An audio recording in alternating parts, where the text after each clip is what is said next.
Nosso convidado de hoje já ganhou os mais importantes prêmios destinados aos jornalistas do Brasil e prepara um livro sobre os bastidores de suas grandes reportagens. O programa que ele comanda no SBT há quase 10 anos, o Conexão Repórter, acaba de ser mais uma vez laureado com o troféu Imprensa.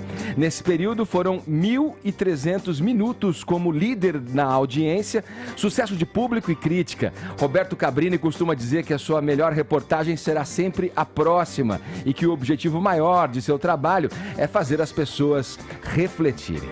Cabrini, uma honra mais uma vez te receber aqui no meu período de Morning Show. Se eu não estou enganado, é a segunda vez que eu tenho a oportunidade de te receber e te dar mais uma vez as boas-vindas a este programinha de rádio. Bom dia, Edgar. Bom dia, Paulinha. Bom dia, Fefito. É um prazer muito grande estar aqui com vocês. Me sinto um membro da tribo porque acompanho o trabalho de vocês. Vejo que é um programa descolado, com muitas opiniões e que analisa de uma forma totalmente livre, sem preconceitos, procurando soluções, mas ao mesmo tempo não sendo nada careta. É um programa descolado e eu me identifico muito com isso. Eu sou fã, acho que vocês fazem... Hã? Tô nervoso, eu sou fã. Enfim, me sinto muito à vontade com vocês aqui. Esse é o resumo da ópera. E compõe a nossa equipe aqui para fazer a menção nessa abertura. O Vini. Vini estava aqui já. Vini. Eu conheço o Vini. O Vini estava. Da outra vez que você veio. Acho que não estava o Caio ainda. O Caio não estava. O Caio também integra a nossa equipe aí. E fala com grande discernimento aí de questões jurídicas, não é? Exato. Como é que eu falei ontem, cara? É um bacharelado. Não, ele simplesmente arrasou na posição do Lula aí, entendeu? Não? Eu só não imaginava que ele fosse tão lulista assim. Ele arrasou. Entendeu? Não? Ele, nesse momento, pra quem não tem imagem, ele tá com a camiseta do Lula. Lá, com a estrelinha.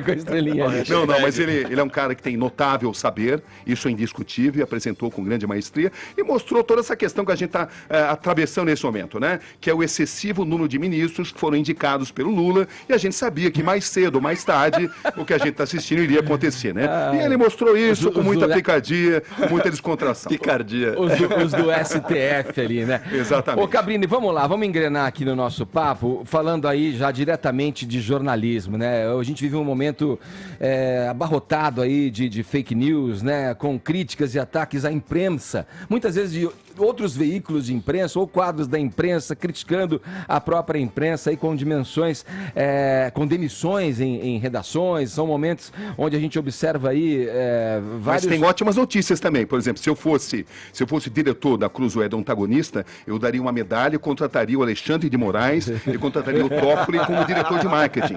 Porque foi uma promoção assim sem precedentes, né?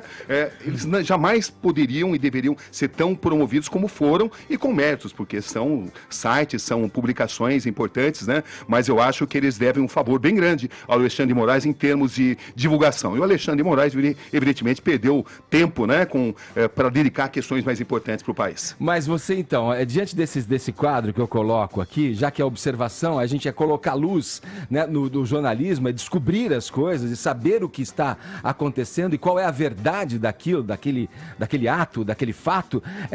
Como é que você vê o jornalismo hoje?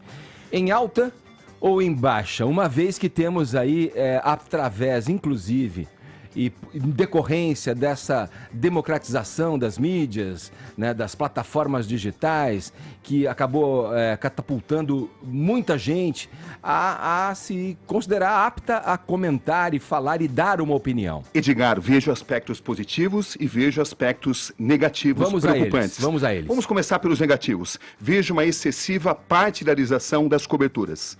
Eu não consigo assistir a uma análise do governo Bolsonaro sem que ela seja automaticamente contaminada por pessoas que são da direita ou pessoas que são da esquerda. Ou ele será excessivamente valorizado, ou ele será excessivamente desvalorizado, e esquecendo-se do mérito da questão, dos atos centrais. Corrupção não é um privilégio da esquerda, não é um privilégio da direita, é um desvio de conduta da humanidade.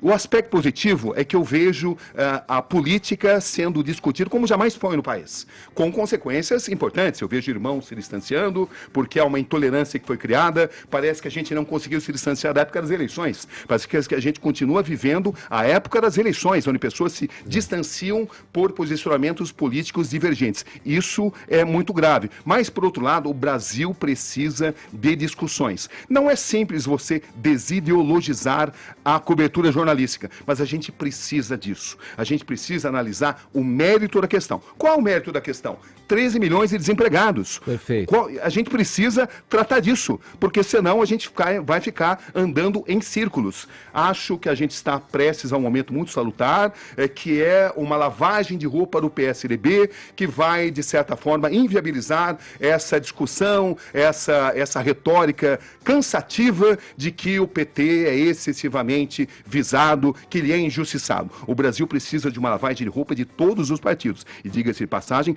pouca coisa vai sobrar.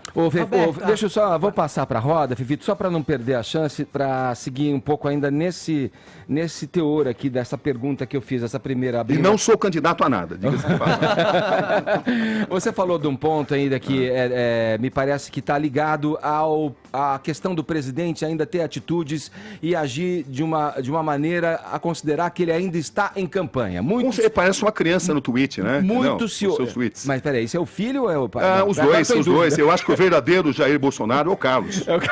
Não, mas é o que eu quero... Na minha opinião, o Carlos fala o que o Jair gostaria de dizer. Que não pode, pelo fato de ser presidente. Sim, mas o que eu queria dizer é que essa atitude do governo em não largar a campanha e não virar a chave para que olhe de uma maneira republicana, enfim, estou no governo, agora vou olhar, porque governo para todos e não só para quem votou em mim, né? Uhum. A minha pergunta é o seguinte, isso não é, na tua visão também, esse clima de animosidade dentro da própria imprensa não é alimentado por essa posição do governo? E aí eu te pergunto, como é que você encara como jornalista, trabalhando num grande veículo de comunicação, essas críticas à imprensa que são recorrentes, feitas pelo próprio presidente Bolsonaro e pelos seguidores, para os filhos, aí já que você citou o Carlos Bolsonaro. Posso emendar minha pergunta? Porque eu ia falar justamente disso, Ed. Você falou que a cobertura está contaminada tanto por um lado quanto pelo outro, concordo, mas também tem linhas editoriais muito claras em seus veículos. O que é salutar para a democracia. Exatamente. Como lidar com essas linhas editoriais e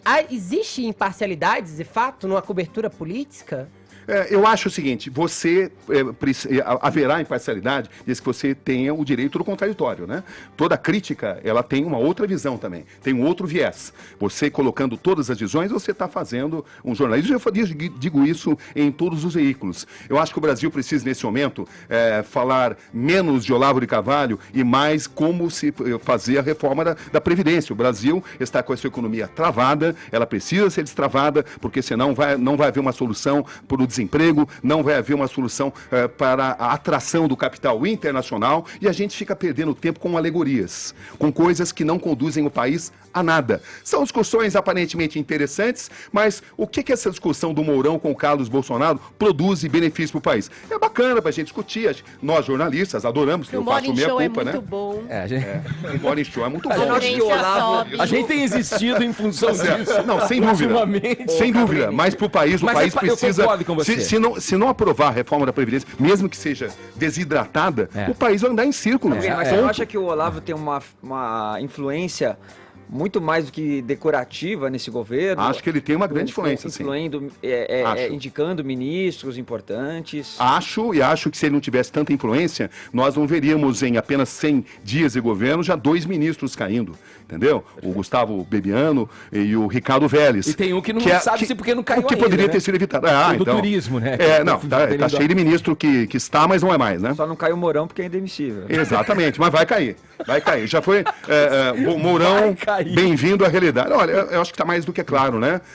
Compare como foi a queda do Bebiano, como foi a queda do Ricardo Vélez e compare com a situação. Isso não é possível. No caso do vice, ele não é possível, mas ele vai ter menos influência do que ele tem atualmente. Ele já queria...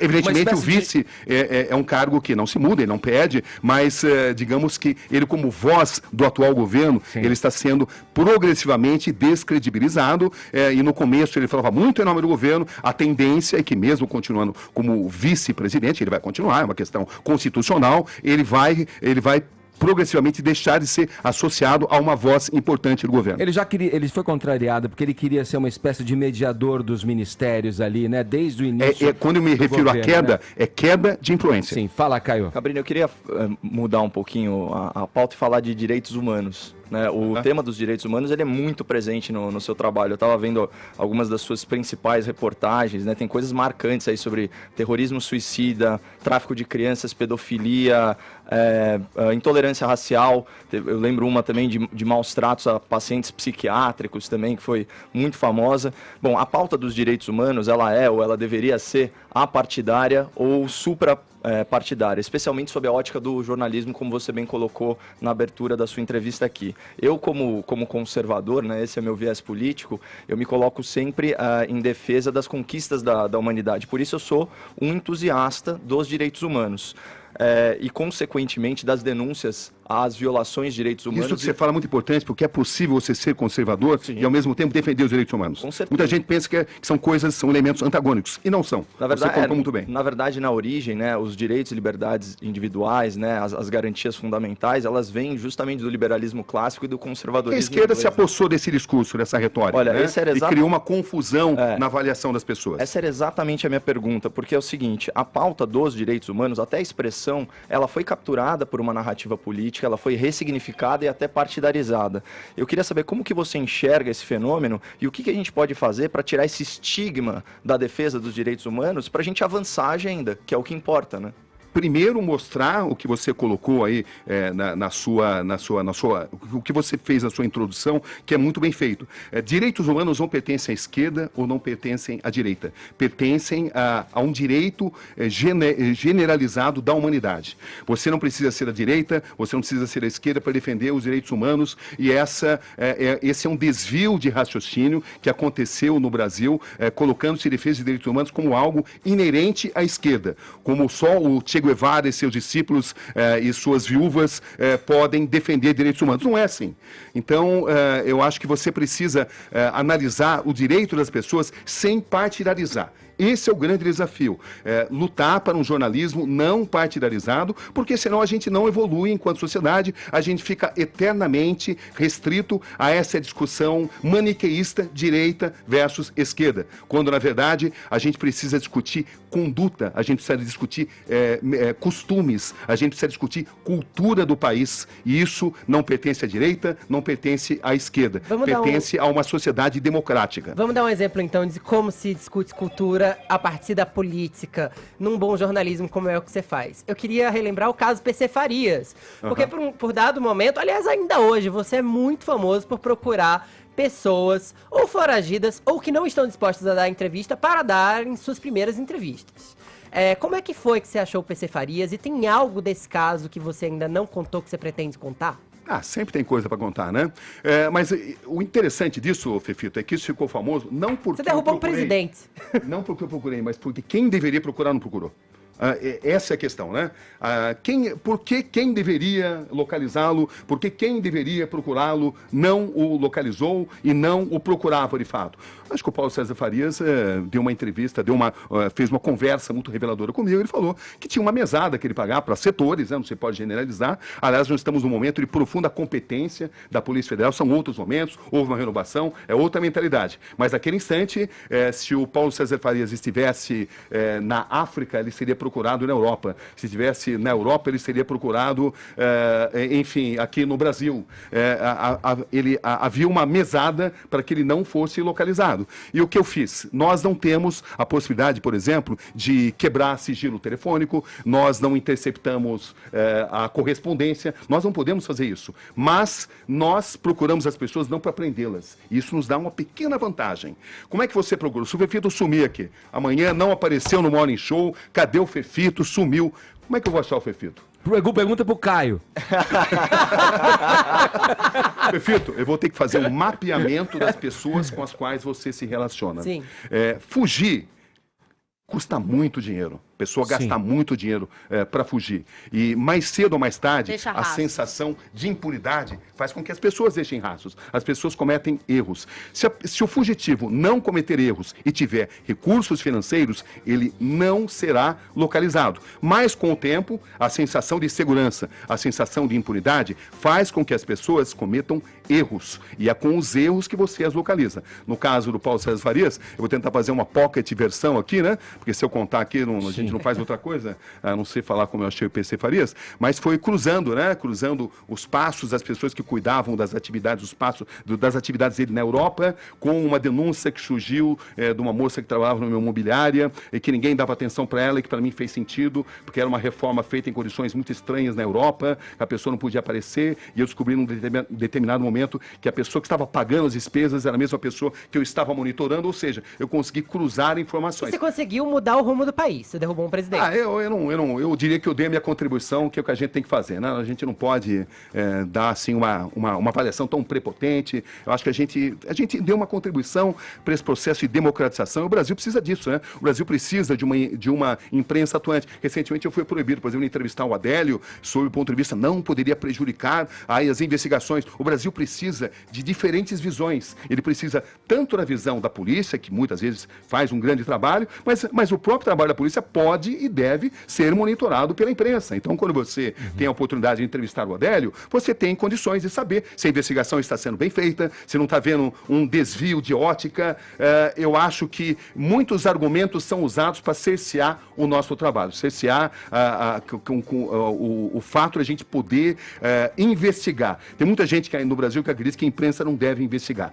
Entendeu? E justamente são as pessoas que mais deveriam ser investigadas. O caso simétrico, vou passar para Paulinha, só para não perder, o caso simétrico aí é o ocorrido, o que você está falando é perfeitamente o que aconteceu no caso da investigação da morte da vereadora carioca Marielle Franco.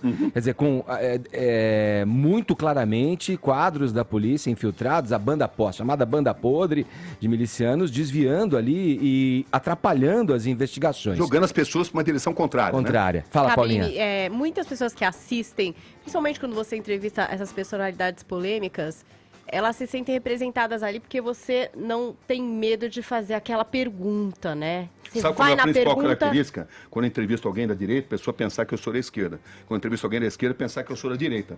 Quando falam isso, quando eu entrevisto alguém da direita... É o maior elogio. Nossa, é o maior elogio. E as pessoas pensam que eu sou do... né? Porque essa é a nossa obrigação, Paulinha. De botar o dedo na ferida. Eu queria saber, como você estava falando um pouco de bastidores, como você faz para localizar uma pessoa. A gente sabe aqui, tem gente que vem aqui da entrevista e quer impor restrição. Olha, não quero que entre nesse assunto. Olha, aqui a gente não vai falar. Tem vezes que a gente consegue driblar aqui. Vai lá e bota esse dedo na ferida. Bem-vindo ao clube. É assim que você faz. Com certeza. Olha, eu sempre Lembra de oriento a minha algum equipe... caso aí, algum caso Ó. clássico de alguém que quis Isso é o que mais sabonetar? acontece, né? Não fala sobre isso, é o que mais acontece. Aí a gente convive com isso diariamente, né? Mas eu sempre digo para a minha equipe, jamais prometa o que você não pode cumprir. E sempre cumpra aquilo que você prometeu. Eu acho que tem um discurso que é muito importante, né? As pessoas só terão um discurso e só terão uma narrativa com alguma credibilidade se elas se mostrarem transparentes. Quando elas proíbem o interlocutor de falar de um determinado assunto, a transparência recebe um duro golpe. Fui entrevistar, por exemplo, o Ike Batista. O Ike Batista falou assim, Cabrini, eu não vou abrir minha casa, porque isso não é bacana, vai passar ostentação. Eu falei, tá bom, então você não quer mostrar a sua casa. Mas, peguei o meu smartphone e mostrei, tá aqui, o Jornal Nacional entrando com o Ministério Público na sua casa, mostrando todas as suas ostentações, os seus sinais de riqueza. Você prefere me receber na sua casa abrindo as portas para mim, ou você prefere essa imagem onde a sua casa foi praticamente invadida? O que é melhor para a sua credibilidade? É uma questão de argumentação, né? Vou mostrar, né? Tipo, vou com mostrar. certeza. Às vezes você é obrigado a fazer isso. Mas eu digo o seguinte, então vamos combinar o seguinte, eu vou perguntar, você responde se você quiser. Mas eu, como jornalista, eu tenho a obrigação de perguntar. Eu acho que o argumento principal para se convencer alguém a falar é que todo ser humano, por pior que ele seja, tem o direito de mostrar o seu lado da história. Outro argumento, nós, no Conexão Repórter, não julgamos. Por pior que a pessoa seja, por piores os atos que ela tenha cometido, nós não vamos julgar essa pessoa. Nós vamos dar a ela a oportunidade de dar o seu lado da história. E isso vai envolver perguntas importantes. Mas é muito comum, no caso do Ike Batista, por exemplo, que eu estou vendo ali a imagem dele, ele achou que foi a melhor matéria jamais feita. E no começo ele tinha muito medo do que eu pudesse perguntar. Por quê? Porque ele sentiu que ele devia explicações. E que não se consegue transparência com censura. Ô Cabrini, você é um cara que literalmente esteve na linha de fronte aí, né? Cobrindo guerras, poderosos, criminosos. Já teve receio, medo de sofrer algum atentado, algum ataque? Já, com certeza. Só que eu descobri... Alguma vez já aconteceu alguma intenção? Você percebeu? Olha, eu não sou um amante da adrenalina. Tem gente que acha que eu sou louco por adrenalina. Adrenalina pode viciar, diga-se de passagem, mas não é o meu caso. O que eu descobri, Edgar, é que o medo não me paralisa. Eu já vi pessoas que, tomadas pelo medo, não conseguem agir, não conseguem pensar. Eu notei, cobrindo guerra no Afeganistão, guerra no Iraque, investigando banda podre da polícia, investigando políticos corruptos, recebendo ameaça, recebendo intimidação, que em momentos como esse, eu me concentro muito mais. Eu ganho em concentração e em discernimento para tomar boas atitudes. Mas você aprendeu a se preservar? Porque o caso do Tim Lopes, por exemplo, que é aquele jornalista da Globo que foi brutalmente assassinado, ele foi um paradigma na história do jornalismo brasileiro. Muita gente não imaginava que jornalistas estavam tão como alvo. Sem dúvida. Eu tive que aprender, com certeza. Eu acho que em outros momentos da minha carreira eu me arriscava muito mais, não havia lugar que eu não fosse, eu ia mesmo, eu não tinha medo de nada. Hoje eu descobri que eu tenho que fazer isso com um pouco mais de método. Por quê? Você se torna conhecido, se torna visado e você precisa de mais estratégia. Antes era mais romantismo ideológico, né, na ideologia do jornalismo, não na ideologia partidária, do que uma estratégia. Eu acho que os anos de profissão me ensinaram a ser mais estratégico, inclusive de saber quando é o momento certo de investigar algo, quando é o momento propício, quando existe a chamada janela de oportunidade para se fazer determinadas matérias. Porque muitas investigações a gente passa anos sem poder fazer, esperando uma oportunidade. Se fica ali observando, é como se fosse ali o jacaré, que está ali submerso, mas está com o olho, observando tudo, e aí surge um momento, você vai e faz a matéria. Eu acho que em momentos iniciais da minha carreira eu não tinha tanta noção disso, eu achava que eu poderia mudar o mundo com o jornalismo. Hoje eu me contento em mudar a esquina da minha casa, da minha comunidade, porque se você fizer coisas pequenas, você consegue coisas grandes. Então, eu me tornei mais pragmático, sem perder a minha motivação de provocar discussão, porque tem muita gente que acha que o bom jornalismo é fazer com que as pessoas pensem como você pensa. Eu acho que esse é o maior erro que um jornalista pode fazer. O dever do jornalista não é fazer com que as pessoas tenham as mesmas motivações que ele tem. É sim provocar discussão para que as pessoas munidas de melhores dados possam tomar as melhores decisões, mesmo que essas decisões sejam contrárias àquilo que você pensa eventualmente. Gênio! Cabrini acabou de dizer pra gente que a boa reportagem, assim como né, a vingança, né, é um prato que se come frio. Cabrini, com certeza. Posso concluir isso? Pode concluir isso, com certeza. Você precisa. Não é vingança, né? Tem um momento porque certo ali. Em jornalismo não pode haver vingança, né? Eu jamais faço reportagens por questões pessoais. Quando eu tenho algum pensamento fortíssimo de ponto de vista pessoal, de motivação pessoal, eu não evito a matéria. Você precisa ser desprovido dessas questões para fazer bom jornalismo. Fazer jornalismo não é perseguir. Estamos de volta com o Morning Show nessa quinta-feira, recebendo aqui a presença do jornalista, grande repórter, Roberto Cabrini. Ô Cabrini, um outro triste momento aí que você relatou, acompanhou na tua carreira, foi a cobertura da morte do Ayrton Senna. O que passou na tua cabeça quando você estava diante desse momento aqui que eu vou colocar para a gente ilustrar essa parte da nossa entrevista? E atenção, atenção! O repórter Roberto Cabrini fala neste momento via telefônica diretamente do Hospital Maggiore de Bolonha. Cabrini.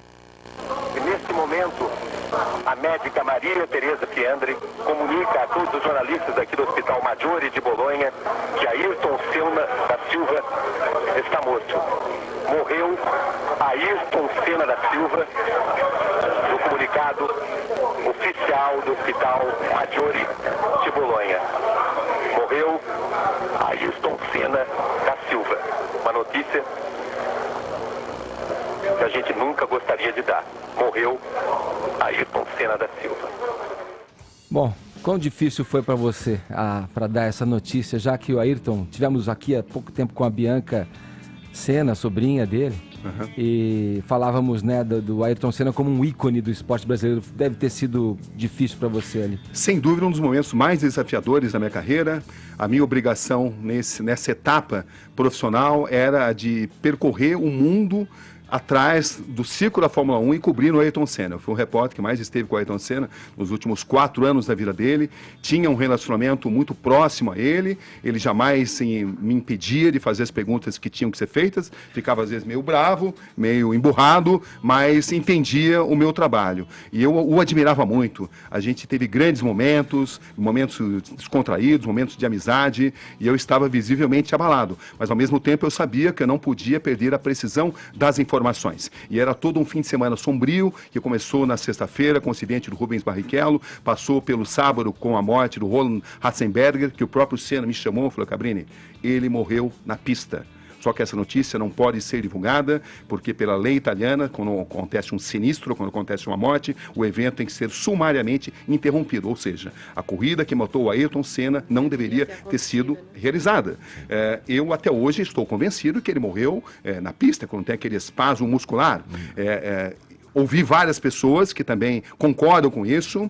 Eu fui um dos primeiros jornalistas a chegar no Hospital Maggiore, sabia o caminho de Colle Salteado, sabia todos os labirintos do hospital, pelo fato da cobertura dos dias anteriores. E quando eu cheguei, eu tive a nítida impressão que ele estava morto e que os médicos que davam sucessivas entrevistas coletivas divulgando uma piora no estado de saúde dele, estavam apenas adiando o inevitável, que era o anúncio da morte. Quando eu cheguei, eu fiz cerca de 4 boletins, aí depois o 5º foi a morte cerebral e o 6º, esse que você ouviu. Eu tenho orgulho pelo fato de não ter perdido a precisão das informações, sendo que eu me sentia profundamente embalado. O que eu pensei naquele momento? Eu tinha que dar essa notícia como se eu estivesse dando a notícia da morte de um ente querido coletivo, como se estivesse ligando para o Edgar, se eu estivesse ligando para a Paulinha, enfim, para anunciar a morte de uma pessoa muito próxima de vocês. Isso exigia respeito, mas em nenhum momento eu podia perder a precisão das informações. Falei, eu sou um profissional, eu não tenho direito aqui a me deixar levar pelo lado emocional. Por outro lado, se eu tivesse dado a informação de uma forma essencialmente fria, seca, eu não demonstraria respeito. Eu fico feliz que essa última frase que aqui marcou, né, é uma notícia que a gente jamais gostaria de dar, que é uma coisa simples, mas ela ensejou a grandiosidade dele, entendeu? O respeito, e demonstrou uma emoção possível, não exagerada. Queridos espectadores, queridos ouvintes... 3 dias depois, sim. Eu vejo aqui... No momento, não. À minha frente, um repórter do calibre do Cabrini, com a experiência que o Cabrini tem, com os olhos marejados ao rememorar essa história com a gente. Eu sempre me emociono, com certeza, porque me vem à mente tudo que eu vivi naquele fim de semana. Eu estava fazendo um texto justamente... Eu fico até arrepiado quando lembro disso, sobre os perigos da Tamburello. Você tem uma coleção, né? Sim. É interessante porque havia toda uma névoa naquele grande prêmio. A minha matéria para o Esporte Espetacular, não do Jornal Nacional, ia ser sobre quanto a Tamburello representa de perigo. E eu ia entrevistar o Senna sobre a Tamburello, se ele não tinha medo, que era justamente uma curva que já tinha vitimado o Nelson Piquet, outros acidentes já tinham acontecido, e a pauta principal era a Tamburello. E no momento onde o Senna dirigia um carro nervoso, ele havia me confidenciado que o carro estava desequilibrado, por isso ele se permitiu fazer concessões, por isso ele se permitiu fazer um remendo na barra de direção, para que ele tivesse mais conforto, foi feito um remendo. Não acho que houve culpa de ninguém, faz parte da corrida, ele estava consciente, coisas assim acontecem sempre na Fórmula 1. Mas, ao mesmo tempo, na Fórmula 1 existe uma manipulação. Qual é a manipulação que aconteceu? Eu vou te dizer. Durante tempos se negou a existência da câmera do on-board, a câmera dentro do carro. Eu que consegui revelar isso porque eu tive a confirmação da existência dessas imagens com várias fontes. Quando confrontei o Bernie Eccleston sobre isso, ele acabou admitindo, não, tá certo, você tem razão, mas isso levou 20 dias, uma coisa que devia ter sido liberada à noite. Sim. Demorou 20 dias. Só que, curiosamente, essa imagem do on-board camera, ela é interrompida segundos antes do impacto. Ou seja, com a explicação de que o diretor de imagens cortou para um outro acidente que estava acontecendo, que não convence em absoluto. Ninguém aceita essa explicação. E muita gente acha que essa imagem existe e que eventualmente poderá ser divulgada. Sim. Mudando um pouquinho de assunto. Talvez aqui no Cauê. Morning Show. Mudando um pouquinho de assunto, eu gosto muito das suas matérias, das suas reportagens, quando você faz dentro dos presídios, você entrevista aí bandidos dos mais sanguinários possíveis. Semana passada, tá, inclusive, a história de um ex-foragido. Mas eu queria saber a sua opinião sobre a criminalidade no Brasil. Nós temos aí 60 mil homicídios, nós temos as cadeias superlotadas, né? Tem a questão agora do pacote que o Sérgio Moro está querendo lançar aí. Tem algumas críticas, como licença para matar para os policiais, favorecimento a milícias. O que você está achando desse momento da criminalidade no Brasil? Vejo uma distorção de ótica grave e importante. Essa construção da narrativa nós contra eles.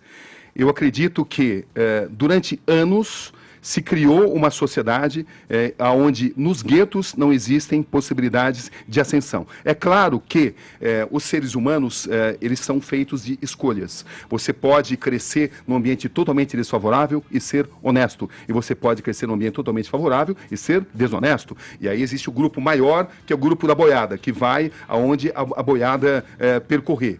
Eu acho que a visão que existe aí sobre a criminalidade no Brasil é de que a gente só vai conseguir, de fato, atacá-la quando nós criarmos oportunidades nas grandes fábricas de criminosos, onde existe uma inversão total de valores, onde existe uma ausência do Estado, o que não justifica a escolha das pessoas. Quando a pessoa opta pelo crime, ela tem que responder pela opção criminosa que ela tomou. Ela precisa ser condenada. Mas, ao mesmo tempo, eu acho que a sociedade se brutaliza quando prega um sentido de vingança. Eu acho que a principal missão de uma prisão não é apenas a da punição, também é a da punição, mas é a da reabilitação. Quantos presos que estão nesse momento no sistema podem ser reabilitados? Você acredita Quem é que na está preocupado? reabilitação? Acredito, para determinadas pessoas. Existem presos que jamais serão reabilitados. Psicopatas não podem ser reabilitados, ponto. Como é que a gente resolve isso? Com acompanhamento psicológico. Tem pessoas que, por melhores as oportunidades que elas recebam, por tratamentos que elas possam fazer, elas sempre vão voltar ao crime. Mas eu não vejo um cuidado de se seguir, de ter um acompanhamento com essas pessoas para se identificar quem pode ser reabilitado. Por que isso é importante? Porque essa pessoa que poderia ser reabilitada e não foi, ela vai ganhar liberdade, ela vai ser ostensivamente assediada pelos criminosos, não vai encontrar oportunidades, que eu mostrei na matéria passada, e o que vai acontecer? Ela vai voltar ao crime e vai matar o seu filho, vai matar o meu filho, ela vai ser um tiro no pé da sociedade. Então, eu acho que precisa de uma visão humanística, sem que isso significa premiar a impunidade. A impunidade tem que ser definitivamente extirpada no Brasil. O Brasil não pode mais ser o país da impunidade. Dito isso, é preciso haver uma ótica de reabilitação em quem pode ser reabilitado. Como eu disse, algumas pessoas não poderão, mas existem muitos na prisão que podem ser reabilitados e que isso seria importante para toda a sociedade. Cabrinho, toda a sociedade ganharia com isso. Falando disso, você já entrevistou muito bandido, né? Deve ter sido, inclusive, criticado por ter dado espaço para bandidos, porque, enfim, há no Brasil pessoas que veem tudo preto no branco, né? Não vem o Shades of Grey ali, não vem as cores cinzas, não acham que sobre isso eu tenho uma história bem interessante para contar. Dar uma outra versão. Você já se arrependeu de alguma entrevista? E conta a sua história aí. Jamais, jamais. Eu acho o seguinte, havia um secretário de segurança, que não vou dar o nome aqui, que ele dizia, olha, quando você entrevista ali as pessoas do PCC, você está glamorizando o crime, para depois se descobrir tempos depois que essa pessoa tinha ligações incestuosas com o crime organizado. Então, para ela não era interessante que criminosos pudessem fornecer dados... Vai que falassem dele. Vai que falassem dele, né? Então, eu acho o seguinte... Eu totalmente discordo da existência de pessoas que não têm o direito de se manifestar. Isso seria praticamente ignorar ou menosprezar o livre-arbítrio da sociedade. Se você entrevista um criminoso, isso não significa diretamente que a pessoa vai ser influenciada por aquilo que ele disse e vai se tornar um criminoso. Pelo contrário, se você deixa de mostrar o que essas pessoas pensam, você glamoriza muito mais e você não dá à sociedade o direito de se defender contra ela. A melhor forma de se defender como um criminoso é saber como funciona a mente dele. E, filosoficamente, eu acho que todo ser humano, sem exceção, tem o direito de apresentar a sua história, sem exceção. Como é que você viu o caso do Lula, por exemplo? Dias Toffoli agora liberou a dar a entrevista e tal. Tinha aquela polêmica que foi negada, a entrevista que a Folha solicitou na época ainda da campanha. Isso poderia suscitar ali alguma vantagem política ali. Como é que você viu esse caso? Passou da hora dele poder falar. Por que ele não poder falar? Entendeu? Não tem... Por que as pessoas temem tanto do que ele vem a falar? O Brasil precisa superar essa O Marcinho fase. VP falou, o Marcola... Por que as também pessoas falou. temem tanto que ele vai falar e vai mudar todo o país e que a política vai mudar? Eu acho que a gente precisa superar essa fase de achar que o Lula precisa ser isolado, não pode se manifestar. Ele pode se manifestar como qualquer pessoa. Você não pode menosprezar o senso crítico da sociedade. E como eu disse, filosoficamente, todo ser humano tem que ter o direito de apresentar a sua história e você tem que confiar na visão crítica da sociedade e fornecer informações para que ela veja o outro lado da história. Claro que você tem que entrevistar o Lula fazendo as perguntas críticas, as perguntas pertinentes. Você não vai fazer um viva Lula, você não vai se preocupar em pavimentar o caminho. Exatamente. Você não vai partidarizar a entrevista, né? Cabrini, sobre esse tópico, né, você falou já aqui sobre a transparência como um valor maior, não só do jornalismo, mas também da interação humana. E eu até anotei uma citação sua: não se consegue transparência com censura, né? Então, a liberdade de pensamento, de expressão, de imprensa, inclusive, são os direitos fundamentais, como a gente falou lá sobre os direitos humanos no primeiro bloco. E, na minha visão, essas garantias, elas estão sob ataque em duas frentes distintas, né? Primeiro, você tem uma frente sociocultural, que é o politicamente correto, que é uma patrulha que literalmente coloca uma mordaça social nas pessoas por se expressarem ou por expressarem seu livre pensamento. E aí também tem uma censura de fato política e judicial. Você trouxe muito bem aí à baila aquele caso do STF censurando a Cruzoé e o site O Antagonista, independentemente da propaganda gratuita que foi feita, mas também teve a ordem de prisão a um humorista, né, o Danilo Gentili, que imagina o absurdo de você colocar alguém na cadeia por uma suposta injúria a um agente público. Eu queria saber, na tua opinião, a liberdade de expressão, ela está sob ataque no Brasil? E eu queria saber se você é um crítico ou um entusiasta dessa cultura do politicamente correto. Nenhum país se atrasa por excesso de informação. Toda a sociedade está sob risco quando a informação é cerceada. Por que tanto temor que determinadas pessoas se manifestem? Por quê? Nós estamos ainda tão infantis assim que não temos discernimento? O Brasil, ele tem assim tendências de retomada da Idade Média, de caças bruxas, a época onde as pessoas não podiam se manifestar, onde havia censura de imprensa. Eu acho até que, falando de censura, existe a censura governamental, existe a censura empresarial, mas a pior forma de censura é a autocensura. É aquela que está na nossa cabeça, na cabeça do jornalista, que você parte do pressuposto que você não pode ousar.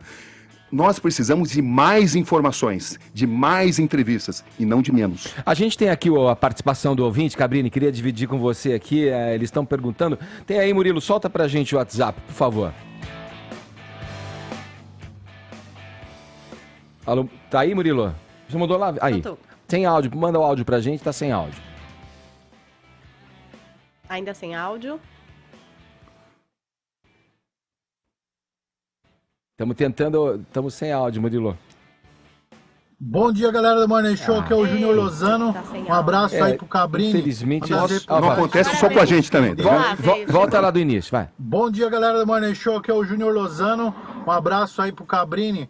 Uma das reportagens que eu mais gostei dele aí foi uma que ele fez no Nordeste aí, uma cidade muito precária lá, onde o prefeito não foi eleito, e ele teve a malvadeza aí de esconder a lancha das crianças lá. As crianças estavam indo de uma forma muito precária aí, mas ele foi atrás e achou aí, foi show de bola. Um abraço. Olha lá, vamos lá. Muito obrigado. Essa matéria se chamou Filhos dos Coronéis e ela mostrou toda a manipulação do coronelismo que ainda resiste em várias partes do Brasil, onde as pessoas tomam os bens públicos como se fossem parte das propriedades delas próprias e manipulam toda uma sociedade onde pessoas pobres eram obrigadas a irem em barcos onde elas se arriscavam todos os dias, enquanto a lancha ficava ancorada exatamente no porto ali do Coronel.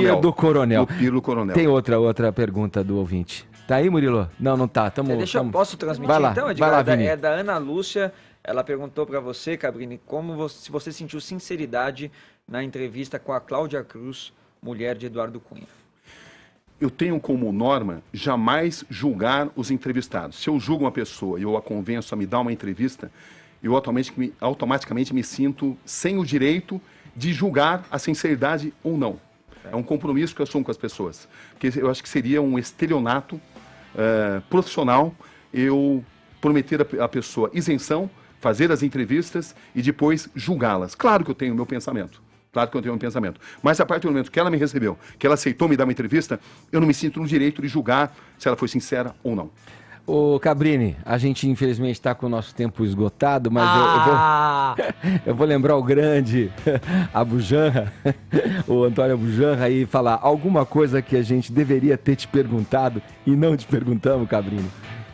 Olha, eu acho que a conversa aqui é descolada, a gente poderia ficar muitas horas, que sempre vai sabendo haver, que você tem um toda projeto entrevista de que eu faço, eu sempre, biografias. puxa, ele devia ter perguntado isso. Tô sabendo que você tem um projeto de biografia. Você conversa sobre ele lá no SBT, inclusive. Eu gosto muito de biografias, né? O Conexão, ele aborda muitas biografias. A gente procura fazer um programa onde a gente tenta conciliar relevância com popularidade e as biografias dão fôlego para a gente fazer as matérias investigativas. Eu não consigo fazer uma grande matéria investigativa toda semana. Então eu intercalo temas e as biografias que são uma grande paixão, né? Porque não existe vida que não dê um livro, não existe vida que não renda um documentário. Cabrini, é assim que eu acho. Eu queria agradecer aqui, em nome de toda a Jovem Pan e da nossa equipe, essa grande entrevista, esse grande papo mais uma vez. Obrigado por ter aceitado o nosso convite de estar aqui nessa manhã.